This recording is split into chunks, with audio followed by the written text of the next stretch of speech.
3. Our final with Neon. And it's wonderful to be back for a part 3. Covered a bit about Neon, the time it takes to set up live events, advertising, planning, and the music used and the music preferred in live events, as well as a few of his best and worst experiences. So in part 1, you mentioned you work with a lot of people. What does working in a group entail? Okay, well, first of all, obviously involves working with a bunch of people. It means that, everyone has their own feelings, everyone has their own stuff which is going on, but equally there is a job which needs to be done. So it can be very difficult to navigate all of those feelings. Things like group agreements and other people take like specific roles. For example, because me and one other person will be the head at every single event, so it will only be me or one other person. But there's a lot of benefits to working as a group as well, because everyone has their own specific skills. There's me and this other person who can actually run the event. There's other people who can do the sound and lighting. There's other people who help keep everything on track and things that make sure everyone's going where they're meant to be.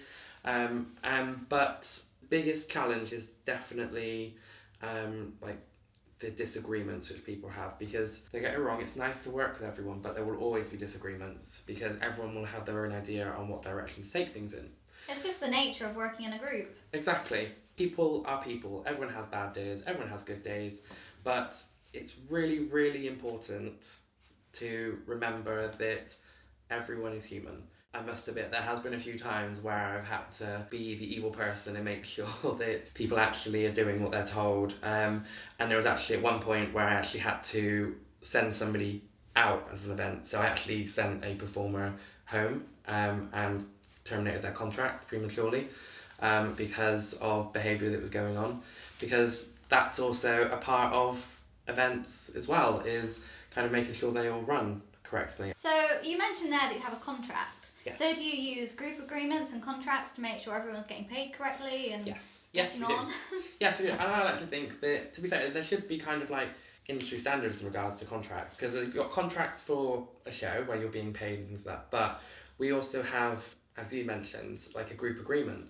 So there's certain things where I have outlawed some behaviour pretty much to make sure that, and one thing which is in the group agreement is we're not allowed to kind of talk down to each other. So that might sound pretty like trivial, but often it makes people feel that they're less than other people when everyone has something to contribute. If we're being realistic, if people are a performer, they want to be in the spotlight. That is the nature of the job. But equally, everyone deserves a bit of that spotlight. And so you have to ensure that people do get that. It's not necessarily just from performers, that's from venues and things like that. There's a lot to manage. You have to kind of navigate problems creatively while also being respectful. I've had to talk to many people to say their behaviour is not acceptable. It's one of the very difficult parts, and probably the most difficult part of running an event. So what else happens when people don't follow these agreements? So as I mentioned earlier, I have terminated the contract. So in performers' contracts, so when you get given a show, or when we're putting on a show and things like that, every performer will have a contract which basically stipulates what they're intended to do, so what I expect for them, but also a kind of code of conduct to follow as well. So the typical things which are in my code of conduct are, there is no drugs to be allowed at a show, there's no talking down to people, there's no fist fights, there's also, now this is a controversial one, but it's one I feel very strongly about. You're not allowed to criticise somebody's performance or somebody's set unless they specifically ask for it. So with managing all of these performers, do some performers work better than others? They do, yes. Everyone has their own work ethic. So how do you manage that? Yeah, that is very difficult. Everyone has a strength. If we're doing a show and there's not very many people attending, or it's an intimate show and things like that, sometimes I give people the opportunity to kind of step out of that role and venture into something else. So for example, if we have somebody who is traditionally a singer, but for these shows, like this intimate show, they asked, can I potentially attempt some comedy? I would turn around and say, you know what, for this show, let's give it a go. Let's see what you can do, and give people that opportunity to actually grow as a performer. Exactly, yes. But I also have to be mindful that if we're putting on a show and there's 500 people there, potentially that might not be the best time for somebody to attempt comedy. Yeah. Because you need to give them a space they're going to be comfortable in, exploring new areas of performing. Exactly. And I think that that's really important for a performer to progress themselves and explore different avenues. It's also important that they do something they enjoy, because Yes. they'll get better results, the group will be happier with them, and the audience will have a much better time. Exactly. And ultimately, we're all there to make sure the audience has a good time. That means for a 500 person show, everyone sticks to their roles and it is basically ensured that a good show goes on, then perfect. We make that money, but we also do a lot of intimate shows so people can grow. And I think that's an important kind of balance to maintain, because everyone wants to progress and everyone wants to have a space where they can progress and try new things. Yeah, definitely. So with communicating with your performers, so how do you communicate? Is it in person? Is it Teams? Is it via email? It's interesting to say because there's lots of avenues which people do communicate on. I wouldn't say I'm strict because I give people a choice, but personally I won't communicate on something like Snapchat. And I also won't communicate Discord, for example. I tend to limit communications to WhatsApp. Sometimes it's Facebook Messenger, if people are happy to communicate. If we're talking as like a group, everyone kind of knows each other. But if it's with a show or we're discussing a show, it's usually on WhatsApp or emails. We do have Teams as well. It's very good when it works. And when that can be said about a lot of things. Yes, exactly. But I think it's important to remember that as a performer or as an event organizer, you are going to have to remember things and you're going to have to reference old messages, you're going to have to look back. And so that's the problem with Snapchat, because it deletes your messages and you have to keep saving them. You're not quite sure what's been saved, what hasn't, what you need to go back on, or you could have the dates written in, or see Hans Zimmer and he'll be like, oh sorry, I just have to go and check my Snapchat. Exactly. I don't think so I've been doing events for 7 years now. I've never once communicated about an event on Snapchat for that reason alone. But the one thing you always have to be mindful of as well is that some people can delete and remove messages. Yes. And the one thing I do like about Facebook Messenger, Instagram, WhatsApp, they always tell you when people have read a message. And also I want to add, be wary of people scrolling down from the top and reading your messages. Yes. But not actually clicking on them. Yes, if people are just scrolling rather than actually reading messages as well. Often, to combat that, I ask them, oh, so what did I say? And play a little dumb. Because sometimes you'd be amazed at what people don't remember, which is why you need a record of all those messages. It's also interesting as well you mention that, because quite often you will come across a performer or somebody which doesn't read a message. Sometimes it will state that you have to communicate effectively in these contracts. You have to have an open communication with the event organizer and also the venue. You can't just ignore things. If you are getting invoices or you are communicating with a venue, always use email. Have that paper trail, because you never know when something like that can come in handy. Exactly. But yes, I would definitely say make sure you communicate by email with a venue so you have a paper trail. Otherwise, that's how you can get a tax bill through and not be able to explain it. In regards to venues, they always send out contracts as well. You must read what you are signing because it'll stipulate everything in there. This goes for everything. Do not sign it unless you know exactly what you're signing. Exactly, because regardless of anything, they can hold you to that. So make sure you know what you're signing. Especially with live performance contracts, they state when you're performing, they state who's performing, the equipment and how it's used, licensing. They state absolutely everything. And they can state if you get paid or not when you cancel. Yes, exactly. And there's usually a cancellation clause in there and you have to be very mindful of it.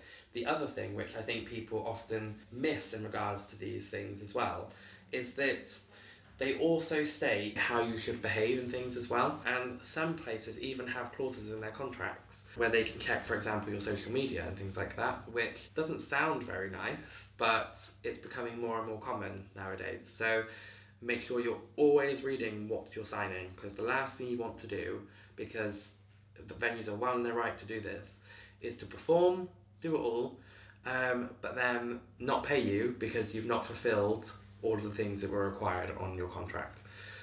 So make sure you take note of what you are signing and make sure you do what you are signing.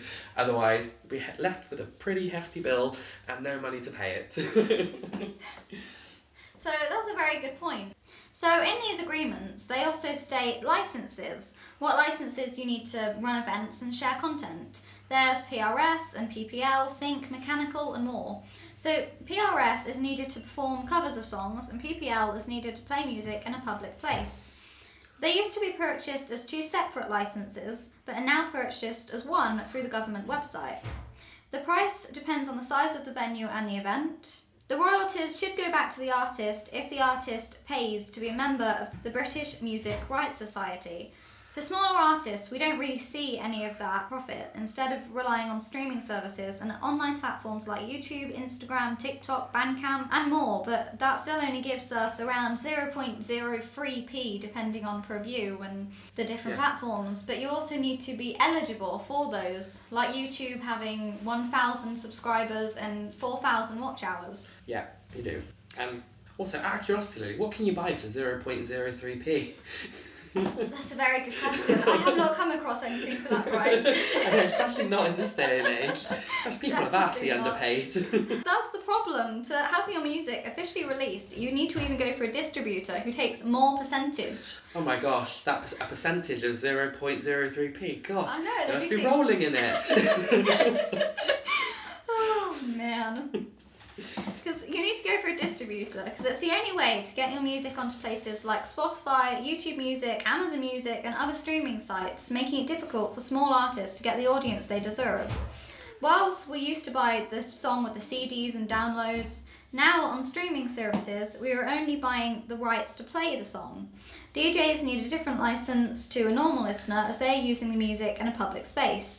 And as a composer and producer myself, all my music is copyright protected automatically by the British government. All I need is proof it's mine. Dates, audio files, anything you can muster. But other countries don't have the same laws and protection as we do in the UK, as they have to apply for copyright. They do. So, whilst performing and setting up these events, what licenses do you need and use? So, it's interesting you mention all that because there's so many licenses which are out there. Now, so I'm glad you gave that description. Now, if you're putting on an event for, I would say, less than 500 people, you can kind of get all that covered with what's called like a TENS license, for example, which basically covers like live entertainment and you can serve alcohol and things like that. But there is restrictions associated with those licenses. The licenses should be in place with some venues. The issue comes when you don't have that license in place at the venue. So you have to go out and buy it from the government website, as you said. It depends on what event I'm doing. So usually I would use a TENS license or the venue's license because they usually have them in place. If you're going to a venue which traditionally plays live music, and there's quite a few in Stroud, Gloucester and Cheltenham, they will usually have the licensing in place. But that's just to play music and things like that. The good Does that include grassroots venues? Do they already have those licenses? So some grassroots venues do, other ones don't. So you have to be very careful. And this is also why it's important to read the contract because it will usually state what licenses they have. Or what licenses you need. Exactly. And a lot of people can get caught out on this. You don't want a fine coming through. You're doing a little grassroots venue, not getting a lot of money, and then all of a sudden, boom, you're slapped with £1,000 fine. Not really something you'd imagine. No, it wouldn't be ideal. No, it really, really wouldn't. All the licenses can be found on the government website, and I'm so glad they have made it a lot more accessible to attain these licenses. You can just now pay a fee, but if you get above 500 people for some events, you basically require to register the venue, which is a whole nother application form unto itself. So how do you apply for the licenses you use? So you can do it all on the government website, but usually it's held at the councils. So if you're doing an event in Stroud Council. If you're doing an event in Gloucester, it's Gloucester Council. But if you search TENS licensing, it will come up with everything. You can purchase a personal one, you mentioned, from the government as well, for PRS and PPL licensing. It's worth looking at the broader range of licenses which also cover those things because they can sometimes be cheaper as well. So for our viewers that don't know and are looking at setting up these events, what is a TENS license? So TENS license stands for Temporary Events Notice License. What that basically covers is loads of things. It covers live entertainment, photography, the selling of alcohol, and it also covers recorded entertainment as well. So, for example, films and things like that. But you also have to apply for the copyright of that film as well to make sure they get their royalties and things. That's basically what a TENS license is, and it covers all of those things. And luckily, it only works out, I bet you'd be thinking it'd be like hundreds of pounds, but it only works out about £30. But you can only get 18 of them a year. So you have to be smart in regards to what you're applying for. But it's well worth looking it up if you're planning on doing an event big enough, up to 500 people. If you're going over 500 people, it's no good. You see, that's very interesting, and I'm sure our viewers will definitely go looking into that. Yes, it's well worth it. So with you using like songs from ABBA and Cher, do you have to pay them royalties from the music you use? So it's a very interesting question, and luckily, no, I don't actually have to pay them, because if you use somebody's kind of copyright and it falls under parodies, caricatures, there's a lot of arguments about it, but that is what law states. So I don't actually have to pay ABBA because I'm using it in a comedic kind of way. If I was going to just do a cover, for example, and just sing a cover, then yes, I would need to get their rights and also pay them for royalty. But luckily, I don't sing covers. So that's quite interesting that people can take the music I've created and use it for comedy purposes, but not let me know about it. Yes, there's other exceptions as well, such as for educational purposes, which is why universities sometimes you'll be performing songs or covers from these established artists and things. So there is a few exceptions to copyright law. And I'm not saying people should necessarily use these to kind of get around, but essentially allows for lots of different kind of performers and lots of different creative markets. But obviously if you create your music, you don't really want somebody going off in, going and doing lots of things. It's well worth looking it up when you are creating and composing music. Yeah, because small artists, they don't really see much of the royalties anyway, but to know that there's other loopholes that people can use to get around paying the artist. Yes, exactly. And it essentially allows for other creative kind of avenues. And obviously in universities it allows them to teach songs which are by established artists. But yes, it does come at the cost of people, like yourself, who don't get that 0.03p. So it is definitely one of the more controversial kind of sides of performers and music and copyright law. So have you heard of the Tuckman stages of development? I have. It's like when you form a group, then they argue, and then you try to quell the arguing, and then people perform and work well. That's the basic outline. Yeah, it's a basic outline. So just in case our listeners aren't aware what it is, it's forming, storming, norming and performing. So it's where the group first meets and they form, they get to know each other, but then they start arguing, which is storming. And then they norm by signing group agreements and compromising to what each other can do and their strengths and their weaknesses. And then by the end of it, when you have a working group, they get to the performing stage where they're working well and they achieve whatever that goal might be and they have a positive outcome. I'm glad you knew all the technical side of it. I obviously have used that because I've mentioned people form a group and then at events people argue and things like that, and I've had to kind of quell it, and that's where the group agreements came in. And that's also why if somebody doesn't get out of that storming phase, they just like being in there, which is why I've cut them. Yeah. So I do use that. I think it's more common in groups than people realise. So I think people use it without actually knowing that they're using it. Yeah, knowing that it's actually theory behind it. So going back to earlier, what are the costs incurred for running all of these events? Well, they're high. Sometimes they are low. I've done events for £200. I've also done events, and these tend to be more of the cost of an event, where they are more in the thousands, which seems extortionate and very, very high. Especially like the electricity to run these events, the lights, exactly. the amps. But unfortunately, that is the cost of the event. So with all these different people you work with and the cost that these events are, how much do you get paid? Branding is everything, and people want to kind of be invested and they want to go see somebody they know they can trust. So as long as you've got a kind of a good brand and people know you for being professional and things like that, you will actually get somewhere, and then you can start charging kind of like high prices, and charity shows as well, because I really like the message behind it. sometimes do it, I don't lose out on any money, but I don't necessarily gain it either. Isn't necessarily a money payoff, but it's a payoff. So when people know that you're helping out with these charities, then does that mean that you get more of an audience because it's going to a better cause? Yes, charity events are a good way to kind of get your name out there. They need performers to raise money for the charity and keep it local. If you're going to do a charity gig, try to do it for charities that are local so you know the money's going somewhere good. Sometimes that is the biggest hurdle to being a performer, is making sure people actually just know who you are, because often they don't know to search for on YouTube, or they don't know to search for things. So as long as you can just be present, they'll look for more things in regards to you, and then you'll get a reoccurring kind of audience base coming to your event. It's always nice to get those people which you're guaranteed to come along, so you know you're not going to perform to an empty room. Well, has that ever happened? Have you opened the curtain to an empty room? Well, not quite, because there's always the venue there. But yeah, sometimes if somebody else is in charge of promoting things like that, sometimes there is not a lot of people. You should always take photos of events, but sometimes you have to really huddle people together to make it look like there's lots of people. But I would say I have opened up the curtains and seen about 10 people there. And that does happen, but I would honestly say the best thing to always remember, even if there is one person which is paid to see you, there's still one person which is paid to see you and wants to see you perform.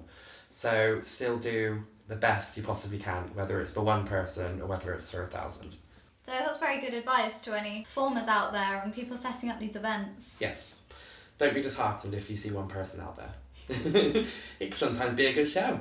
Maybe your best. Exactly. You know, you might enjoy it. You can let everything fall out. You know, your outfits can fall apart. It doesn't matter in one person's scene.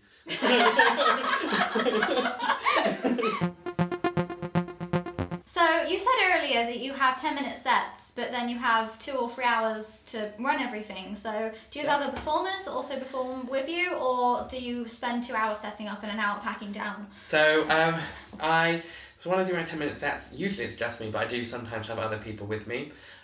But there'll be other performers with their 10-minute sets, so we would fill kind of the 2 hours with lots of different people and such.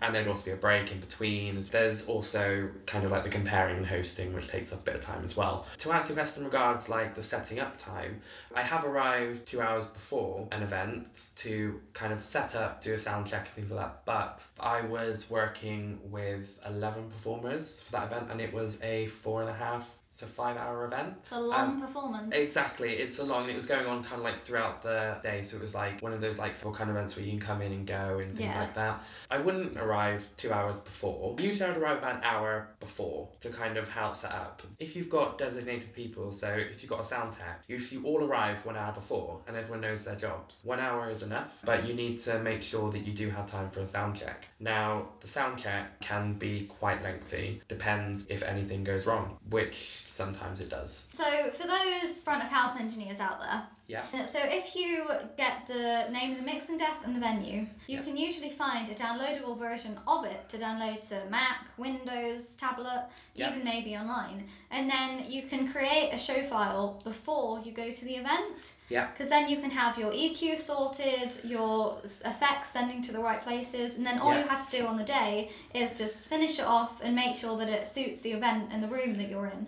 Honestly, yes, you can do that. And I can even do you one better than that. Usually, before an event, pretty much every event I go to, I will go to the venue like a week before with the front of house engineer, so they can see the venue, so they can gauge, even if they just stand on the stage and shout, for example, so they can hear how the sound travels. And they will also look at what connectors they need, what equipment, what speakers if they're already in the venue and things like that. How many inputs you have on the patch bay. Exactly. That pre-event kind of meeting is actually really helpful, and it actually cuts down the amount of time needed to set up for an event because they already know what they're doing. I would definitely say if you're leaving everything on the day, you haven't been to the venue before, haven't practiced anything, then you're in for a heap of trouble. Preparation is key. Sound checks don't need to be massively long, just need to make sure everything is working. Bands often want to perform whole songs. You don't need to do that. You just need to make sure everything is working, everything sounds okay. But also make sure your band on stage are comfortable, because if they are, they'll perform the best they can perform. But if they aren't, then that's when you don't have a very good performance. Exactly, yep. And that's ultimately where I think working a group and being a band is very, very important. You need to make sure your band really, really wants to be there, because otherwise everyone will know you don't want to be there. So even if you don't want to be there, put on a smile, you know. Smile and wave. Exactly, smile and wave. You're like, I don't want to be here, but the audience are not to know that. But preparation is key. You know, things will always go wrong, and you need to be prepared for them. And always have multiple leads. Bring spares. Exactly. Bring lots of spares. Any front of house engineer will have a whole bag of leads. So in any possible further podcasts, I might be able to discuss the frequencies you'd use, how you'd set up all of these things. But just let me know in the comments if that's something that you would like me to discuss. So now, for some last quick fire questions. Oh no.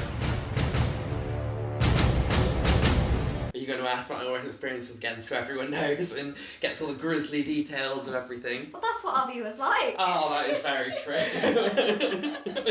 So, what's your best experience of working in a group? Oh, look at you, leads me into a false sense of security. So, my best experience, to be fair, working in a group is there was a festival. Everyone just turned up and did their job. And there was no arguing or not. Everything worked, which is very, very rare. And the venue were really accommodating. People just kind of got on with their jobs and also kind of had a laugh, was respectful of each other. And there wasn't a single drama which happened. It was wonderful. Which now I guess you're going to ask about my worst experience, aren't you? You guessed it. And as you can probably guess, it is the exact opposite. So basically it was the one where I had to tell somebody to leave because they hadn't even performed their second set, and so they were actually on the poster and things like that. And as you can imagine, it was some very difficult things to navigate when I terminated somebody's contract and sent them home because they were misbehaving, they weren't being respectful. Because I sent them home, people were expecting a second performance from them, and then the second performance came around, and usually an audience member wouldn't notice when somebody doesn't do a second set. But this time, they noticed because the people in the audience were their friends. So, of course, it came to when they were meant to do their second set, introduce somebody else, then all of a sudden the audience shouted, "Where's this person?" And it was really difficult to remain professional and turn around and say, "Oh, unfortunately, they just had to go home because they weren't feeling very well." Which, of course, everyone was like, "Oh, okay, that's fine." But obviously backstage, we all knew that it was very much not that. But that was probably my worst experience of working in a group because I don't have a lot of tolerance for people who aren't very respectful of people around them, and also who don't do their job. You're being paid. You're there for a reason. You signed a contract. Do the things you're meant to do. And then you get paid at the end of it. Exactly. It's just like a normal job, to be fair. You do your work, you get paid. You don't do your work, you don't get paid. Yeah, just there's more creatives, more passion, yes, exactly. More that can go wrong. Exactly. There is more that can go wrong, but people should be very, very mindful that it is still a job. You may enjoy it a lot and you may get a lot out of it, but it is still a job. And everyone there is there for a reason. And you have to pull your own weight. Definitely. So, any last words from Neon? I can't think of anything. You cover pretty much everything, to be quite honest. I mean, you obviously know all of your stuff, and it's actually been a really pleasant experience. You'll be in the best experiences, you won't be in the worst. And if anybody wishes to come to any events, I mean, our website is strouddragcollective.co.uk, and also there's Facebook, Instagram, all of those things. But yeah, I think it's more important though. Thank you. And also, thank you for putting this all together because it's been quite a lot of fun. Well, thank you for coming. You've been a wonderful guest. So I think that's all for now for LB Music Podcast. Let me know in the comments if there is more topics you would like me to discuss. Thank you, Neon, for joining me. You're very welcome. Don't forget to hit like and subscribe. LB signing off.